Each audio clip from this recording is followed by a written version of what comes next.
नमस्कार दोस्त, मैं कृष्णा और आप देख रहे हैं वर्ल्ड चश्मा। और आज हम बताने वाले हैं कैरियर में के बारे में। और हम बताएंगे कि कैरियर में गवर्नमेंट जॉब अच्छा है या प्राइवेट जॉब अच्छा है। हम ये किसी के बारे में नहीं कहेंगे कि गवर्नमेंट में आप जाएं कि प्राइवेट में जाएं, बस हम अपना एक ओपिनियन रखेंगे। डिसाइड आपको करना है कि कौन सा बढ़िया है, कौन सा ख़राब है। देखिए, ख़राब कोई नहीं होता, सब बढ़िया होते हैं। आदमी की अपनी एक रिक्वायरमेंट होती है, उस रिक्वायरमेंट के अनुसार उसको फिल करना होता है। तो हम कह सकते हैं कि ना गवर्नमेंट जॉब ना प्राइवेट जॉब बुरे हैं। डिपेंड करता है कि आपकी थिंकिंग क्या है और आपकी सोच क्या है। अगर आपकी सोच में गवर्नमेंट है तो आप बेशक गवर्नमेंट में जाए। अगर आपकी सोच में प्राइवेट है, लेकिन फ़ायदे और नुकसान हैं, उस नुकसान को आप कैसे हैंडल करते हैं वो डिपेंड आपको करना पड़ेगा।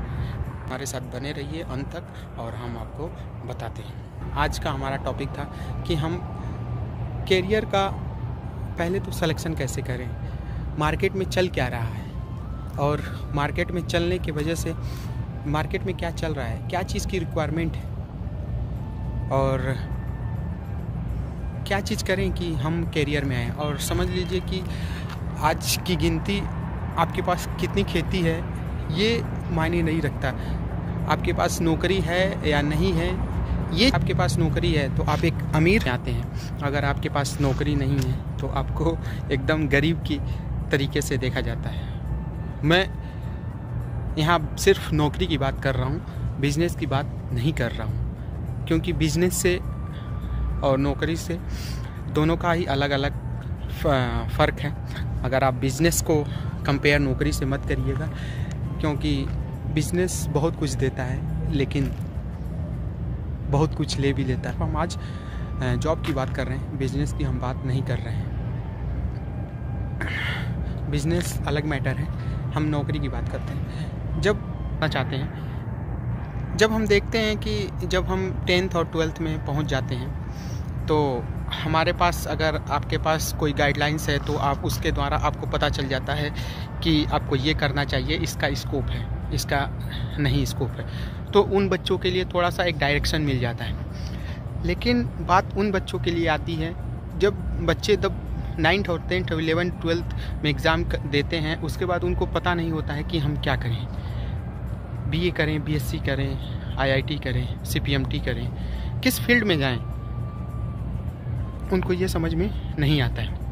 और यही समझने के चक्कर में आदमी काफ़ी टैलेंट होके भी अपने स्किल को नहीं बढ़ा पाता और अपनी सही मार्गदर्शक के अनुसार वो नहीं जा पाता और उसको सफलता नहीं मिल पाती। सफलता बेसिकली अगर टाइम पे किसी चीज़ को अप्लाई किया जाए तो आपके अंदर थोड़ा सा कुछ करने का कुछ जज्बा है तो आप कर जाएंगे। बहुत सारे ऐसे बंदे हैं, बहुत सारे ऐसे गाँव से बिलोंग करते हैं जिनको किसी इंट्रेंस के बारे में मालूम नहीं होता और इसके वजह से वो काफ़ी पीछे हो जाते हैं। लेकिन ये समय जो हम बता रहे हैं, ये समय 5 साल पहले था, लेकिन अभी का समय थोड़ा सा इंटरनेट आने की वजह से सबको अपनी अपनी जानकारियाँ मिल रही हैंड टू हैंड। और काफ़ी लोग जो स्टूडेंट है बेसिकली अगर इंटरनेट का सही यूज कर रहे हैं तो उनके लिए ये इंटरनेट काफ़ी वरदान है। और यही जान रहे होंगे कि आप इंटरनेट का सही उपयोग कर रहे होंगे। तो हम बताना चाहेंगे कि आज का हमारा ये टॉपिक रहा है कि नौकरी से रिलेटेड, कैरियर से रिलेटेड। तो अगर हम अपना एक एक्सपीरियंस शेयर करें, कोई एक वास्तविक डिफिनीशन नहीं है। जिस टाइप का जो आया उसने कैरियर का डिफिनीशन दे दिया। आज के 10 साल या 15 साल पहले जाएं तो कैरियर कुछ लिमिटेड फील्ड में हुआ करते थे, लेकिन आज के समय है कि कैरियर आप किस में बनाना चाहते हैं, आप जिसमें सोचिए उसमें बनाने की कोशिश कर सकते हैं। पहले ये होता था लोगों का मैथ नहीं सही है, चलो आर्ट से पढ़ लिया, कॉमर्स में भी तो मैं थी, साइंस नहीं सही है किसी को, मतलब जो इंटरेस्ट था उस हिसाब से लोग अपना पढ़ाई कर लेते थे। लेकिन नाउ ए डे आजकल में एक ऐसा मतलब कोर्स आ चुके हैं, ऐसे कोर्स आ चुके हैं जिसमें आप अपना कैरियर बना सकते हैं। पहले पेंटिंग का कोई कोर्स नहीं हुआ करता था, फोटोग्राफी का कोई कोर्स नहीं हुआ करता था। अगर देख लें तो होटल मैनेजमेंट शहरों में सुनाई देता था, गाँव में तो नाम सुनाई नहीं देता था क्या होटल मैनेजमेंट है। और मरीन का लोग, शहर के लोग कर पाते थे मरीन ड्राइव वगैरह, लेकिन आज गांव के भी लोग मरीन ड्राइव में जॉब वगैरह को अप्लाई करते हैं, उसके लिए पढ़ाई वगैरह करते हैं। पहले इंजीनियरिंग, मेडिकल, वकालत और टीचर मेन जो चीज़ें थी वही दिखाई देती थी, डॉक्टर, यही सब दिखाई देता था। लेकिन अभी के डेट में आपका स्कोप इतना ब्रॉड हो चुका है कि अपनी क्षमता के अनुसार एक सिलेक्शन कर सकते हैं। में आप अपना करियर को सेलेक्ट कर सकते हैं। मतलब डिग्री लिया हो, उसमें 2 चांस होते हैं, एक गवर्नमेंट की तरफ जाने का, एक प्राइवेट की तरफ जाने का। प्राइवेट में आपको जाने के लिए कुछ प्रोसेस होते हैं, उसके अकॉर्डिंग आपको गुजरना पड़ता है, और गवर्नमेंट में जाने के लिए कुछ उस प्रोसेस का भी पालन करना पड़ता है। हम पहले गवर्नमेंट के बारे में बात कर लेते हैं। गवर्नमेंट क्या होता है कि जो आपको थोड़ा सा सिक्योर बना देता है। अगर आप कुछ ऐसा गलत काम नहीं करते हैं जिसकी वजह से आपको निकाला ना जाए, सस्पेंड ना किया जाए, और आप देशद्रोही जैसे वाले काम नहीं करते हैं, तो गवर्नमेंट जॉब आप एक बार पा जाते हैं तो उसमें आप बने रहते हैं। और थोड़ी सैलरी का इशू आता है, क्योंकि गवर्नमेंट जॉब में एक अपना पे स्केल के अकॉर्डिंग सैलरी सबको एक लिमिट में मिलती है, और थोड़ा सिक्योर बनाता है। और अगर नहीं मिलता है, घर से अगर ड्यूटी करते हैं तो अलाउंस वगैरह मिल जाता है, तो ये थोड़े से उसके बेनिफिट है। और प्राइवेट में क्या होता है कि जो डिले होता है थोड़ा सा लंबा चलता है, और उसके साथ अपने इसकी पढ़ाई करने के बाद आपको प्रिपरेशन करने की ज़रूरत होती है। प्रिपरेशन में आपके एफिशिएंसी, आपके क्षमता के अनुसार कितना टाइम लगाते हैं उस पर डिपेंड करता है। अगर आप ज़्यादा टाइम लगाते हैं तो 1.5 मिलियन लोग काम करते हैं। मोटी माटा भाषा में बोले तो 15 लाख लोग कर्मचारी हैं इस समय, और सबसे ज़्यादा भारत में सबसे ज़्यादा गवर्नमेंट जॉब देने वाला इंडियन रेलवे ही है।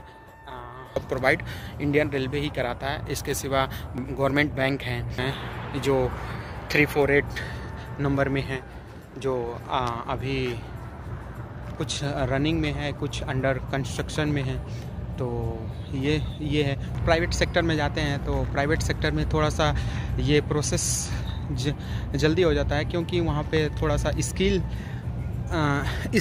डेवलप लोगों को पहले हायर करता है, क्योंकि उनको अपने कंपनी को चलाने के लिए सबसे बड़ी बात है कि उनके पास टाइम नहीं होता कि आपको वो स्किल आपके बनाने में टाइम इन्वेस्ट करें। वो डायरेक्ट स्किल एम्प्लॉय की खोज करते हैं, और डायरेक्ट स्किल एम्प्लॉय की खोज करने के वजह से थोड़ा सा सैलरी का स्ट्रक्चर उनका काफ़ी सुंदर हो जाता है, और रहने का भी जो एरिया है जो वो होता है थोड़ा सा अच्छा दे देते हैं, फैसिलिटी अच्छा दे देते हैं। और गवर्नमेंट में जो है थोड़ा सा ग्रोथ, जो पे स्केल होगा वो सबका होगा, लेकिन प्राइवेट में हार्ड वर्क तो होता है और फ्लेक्सिबल टाइम का होता है। गवर्नमेंट में आप जाएंगे तो आपका जो टाइम हुआ 9 to 5 आप जा सकते हैं, लेकिन प्राइवेट का अपना एक फंडा होता है। अगर आपको वर्क है तो भाई उसको वर्क को फ्लेक्सिबल बन के ख़त्म करके ही जाना होगा। ये थोड़ा सा प्राइवेट में होता है, लेकिन प्राइवेट में अगर आपके पास हुनर है, एफिशिएंसी है, दम है, मैं सीधा देसी भाषा, आपके पास दम है तो आप बहुत हाई लेवल पे पहुंच सकते हैं। और हाई लेवल में पहुंचने के बाद सैलरी जान सकते हैं। गूगल CEO सुंदर पिचाई 1 दिन का 2 करोड़, तो इसकी कोई लिमिट नहीं है प्राइवेट में। लेकिन प्राइवेट में आपको तभी पैसा मिलेगा जब वो आपके पास स्किल होगा, नहीं तो वो तुरंत आपके पास स्किल नहीं होगा तो तुरंत आपके पास नॉलेज नहीं है तो तुरंत अगले दिन उसने आपका सिलेक्शन किया और दूसरे दिन वो आपके पास स्किल नहीं है, आपके पास टैलेंट नहीं है तो आपको भगा देंगे। भगा देने का मतलब कि आपको वो फायर कर देंगे, निकाल देंगे। तो प्राइवेट और गवर्नमेंट के कुछ अपने अपने रूल होते हैं। देखिए, अगर हम बताना, आप गवर्नमेंट में जाते हैं तो आप प्रिपरेशन करेंगे उसके लिए, तो आप प्रिपरेशन करेंगे और उसको पास करेंगे और उस एंट्रेंस एग्ज़ाम को पास करेंगे तो आपको गवर्नमेंट की सीट जो रहेगी उसके अकॉर्डिंग आपको मिल जाएगी। लेकिन प्राइवेट में क्या होता है कि आप जब स्कूल में ही हैं या कॉलेज में ही हैं, उसी समय आपको वो स्किल डेवलप करना पड़ेगा, आपको जॉब मिलेगी। और गवर्नमेंट में ऐसा नहीं है, आप उस एरिया को क्रैक कर लीजिए, क्योंकि गवर्नमेंट जॉब में थोड़े से हिस्ट्री, भूगोल, ज्योग्राफी जो भी होता है उसके से रिलेटेड क्वेश्चन आता है। और टेक्निकल में थोड़ा सा टेक्निकल डालने लगे हैं लोग, नहीं तो बहुत सारे एग्ज़ाम ऐसे भी होते हैं जिसमें टेक्निकल के नाम पे टेक्निकल कुछ नहीं पूछा जाता है, बस काम चलाओ भर का। और गवर्नमेंट में आपको एक दिन में आपको 2-3 साल के लिए ट्रेनी बनाया जाएगा, और उसके बाद एक्सपीरियंस आपका जब बढ़ने लगेगा तब आपको उसका कार्यभार संभालना होगा। और थोड़ा सा हम कहेंगे कंपेयर टू, देखिए हम बड़ी जॉब की बात कर रहे हैं, गवर्नमेंट में भी ऐसा नहीं है कि प्रेशर नहीं है, गवर्नमेंट में भी बहुत ज़्यादा प्रेशर है। जो लो लेवल पे वर्क कर रहे हैं उनके लिए प्रेशर नहीं है, जो बड़े लेवल पे वर्क कर रहे हैं उनके लिए काफ़ी प्रेशर है। प्रेशर से वो हैंडल करते हैं। IAS PCS जो होते हैं वो काफ़ी प्रेशर में रहते हैं। और ये जान लीजिए कि प्राइवेट सेक्टर में जो रहते हैं वो चाहे वो छोटा लेवल का हो या बड़ा लेवल का हो, हर आदमी काफ़ी प्रेशर में होता है। जब आदमी प्रेशर में होता है तो अपने को हर जगह साबित करने में लगा होता है, और साबित करके अपने टैलेंट को भी निखारता है, जानने की कोशिश करता है। लेकिन थोड़ा सा गवर्नमेंट में आप जाते हैं कि हाँ अब तो जॉब हमारी फिक्स हो गई है, और अपने को आदमी अपडेट करे ना करे, थोड़ा सा इवैल्यूएशन का उनका कुछ ऐसा है नहीं। लेकिन आप प्राइवेट सेक्टर में जाएंगे तो हर क्वार्टरली 6 मंथ पे आपका एक इवैल्यूएशन होता है, जिसको KPI की परफॉर्मेंस इंडिकेटर कहते हैं, या KRA की रिज़ल्ट एरिया के नाम से जाना जाता है। आपका इवैल्यूएशन किया जाता है, जिस एरिया में आप वर्क कर रहे हैं उसके एरिया को परफॉर्मेंस के हिसाब से आपका बोनस का बेनिफिट आपको मिलता है। तो ये आप जान लीजिए कि प्राइवेट और गवर्नमेंट के अपने अपने कुछ नियम और कानून होते हैं। और ये जिन लोगों को लगता है कि प्राइवेट में कुछ नहीं मिलता या बहुत सारा काम है, देखिए प्राइवेट में रिस्पॉन्सिबिलिटी आपको अगर एरिया की रिस्पॉन्सिबिलिटी दी गई है तो वो सिर्फ आपसे ही क्वेश्चन किया जाएगा। प्राइवेट में मेडिकल मिलता है, फैसिलिटी मिलता है, पेंशन भी मिलता है, PF भी कटता है। ऐसा नहीं है कि PF नहीं कटता है, PF भी हमारा 12% वगैरह कटता है जैसा गवर्नमेंट में कटता है। अभी इस सब के सिचुएशन में हम देखते हैं कि गवर्नमेंट का जो PF कटने का क्राइटेरिया है वही चीज़ हमारे प्राइवेट सेक्टर में भी कटने का सेम रूल फॉलो कर रहा है। इस समय पेंशन जब बंद हुआ था 2002 में, उसके बाद PFO नाम की एक पेंशन को ऑर्गेनाइज करती है, और सैलरी का बेसिक का वो 12% काटती है, जो आपको पेंशन के रूप में लास्ट में जब आप रिटायर वगैरह होंगे तो उस टाइम आपको मिलेगा। तो ये सब है, और ये हम बताना आपको चाहेंगे। देखिए एक्सपीरियंस हम आपको बताना चाहेंगे रियल एक्सपीरियंस में क्या होता है कि जब आपको प्राइवेट में जाना है या गवर्नमेंट में जाना है, गवर्नमेंट में जा रहे हैं तो एक अपने माइंड में एक माइंड सेटअप रख के जाइए कि गवर्नमेंट हो गया तो ठीक, नहीं हुआ तो प्राइवेट में काम करने के लिए आपको अच्छी नॉलेज, अच्छा कम्युनिकेशन, अच्छा हर चीज़ होना चाहिए, तभी आप किसी कंपनी में एंट्री कर सकते हैं। मैं जब भी आप गवर्नमेंट की प्रिपरेशन कर रहे हैं तो प्लान A और प्लान B लेके चलें। प्लान A में आपका प्रिपरेशन कर रहे हैं कि हाँ, और एक टाइम लाइन बनाइए कि 3 साल, 4 साल, 5 साल आप दीजिए, उसके बाद नहीं देना है। प्लान B में ले चलिए कि उसके दौरान आप कोई ना कोई एक स्किल डेवलप करने की कोशिश कीजिए, चाहे डिप्लोमा हो, चाहे ITI वगैरह जैसे कोर्स हैं, जैसे कि कोशिश करिए। जब आप ये सब कोर्स आप करके रखेंगे तो आने वाले समय में अगर आप 3 साल 4 साल में जो टाइम फ्रेम बनाए रहेंगे, अगर इसमें हो जाता है तो आपकी बल्ले बल्ले हैं। अगर इसमें नहीं होता है तो आप कहीं जाके अपने प्लान B को अप्लाई कर सकें। और प्लान B जब अप्लाई कर लेंगे, जब आपके पास स्किल होगा और जब आप अप्लाई करेंगे तो आपके फ्यूचर के लिए थोड़ा सा सही होगा। और जब आपका फ्यूचर थोड़ा सा सही होगा तो किसी चीज़ की परेशानी नहीं आएगी। ये था हमारा आज का मैसेज। बताएंगे कि और हम बताते हैं कि अगर देखिए भारत में बहुत सारी ऐसी प्राइवेट कंपनियां हैं जिसमें 10 मिलियन लोग प्राइवेट सेक्टर में काम करते हैं और एम्प्लॉयमेंट है वो 39.4 है। ये आंकड़ा CMIE ने दिया है, सेंटर मॉनिटरिंग इंडिया इकोनॉमिक के द्वारा ये दिया गया आंकड़ा है।